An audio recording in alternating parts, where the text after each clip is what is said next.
वक्फ act के खिलाफ पश्चिम बंगाल के मुर्शिदाबाद में हुए प्रदर्शन के दौरान भड़की हिंसा पर बीजेपी की राष्ट्रीय प्रवक्ता और अर्थशास्त्री संजू वर्मा का तीखा बयान।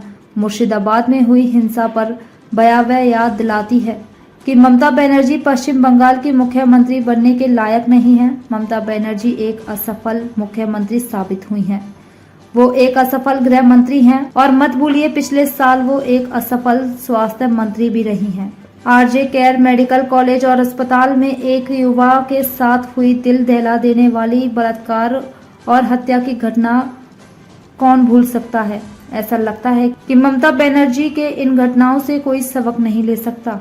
Hello friends, the violence that has been unleashed in Murshidabad is a gory reminder why Mamata Banerjee is unfit to be the Chief Minister of West Bengal. Mamata Banerjee has failed as the Chief Minister, she's failed as the Home Minister, and don't forget, last year Mamata Banerjee also failed as the Health Minister. Who can forget the horrifying rape and murder of a young doctor at the RJ Medical College and Hospital?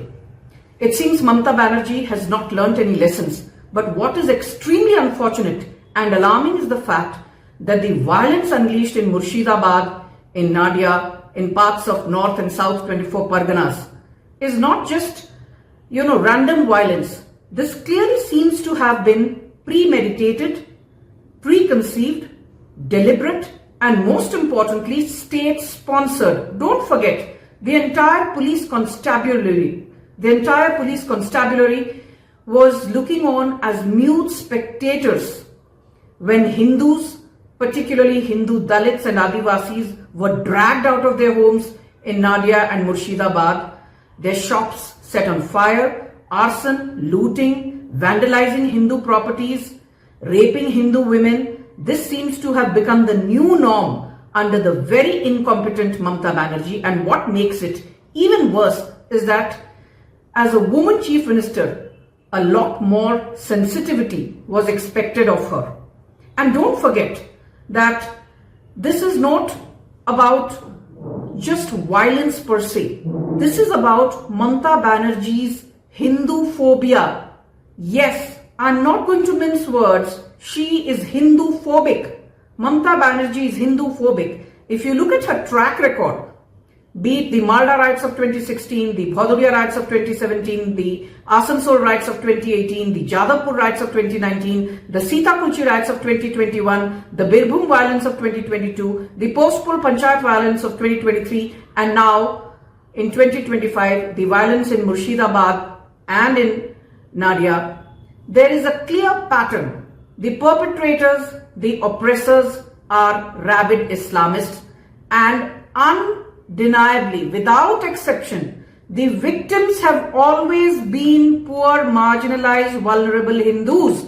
When there is a clear pattern over the last 14 years that Mamata Banerjee has been ruling Bengal, and every time it is Hindus who've suffered, Hindus who've been dragged out of their homes and killed, Hindus who've had their shops being set on fire, Hindu women who've been raped, then can it be just coincidence? No. Mamata Banerjee is not just the chief minister, she is also the home minister. Law and order under the 7th schedule of the constitution is a state subject. If Mamata Banerjee is unable to maintain law and order, she should simply resign. Enough is enough. It's one thing to be a street fighter, but governance certainly does not seem to be Mamata Banerjee's cup of tea or cup of coffee, what have you. And the other very tragic bit is, on the day that Murshidabad was burning, you had TMC MPs like Derek O'Brien sharing Macher Jhol photographs on social media. You had Yusuf Pathan, the newly minted MP, rather than looking at the atrocities being committed by people from his Jamaat, he posted pics on social media, sipping tea or coffee, what have you. You have the likes of Sagarika Ghosh, Rajya Sabha MP of TMC, who actually had the gall and the audacity to not blame the perpetrators, that is radical Islamists, but she actually spoke of saffron goons. मतलब जो victim है उन्हीं की निंदा कर बैठी हैं सागरिका घोष, उन्हीं को बदनाम करने पर तुली हुई हैं.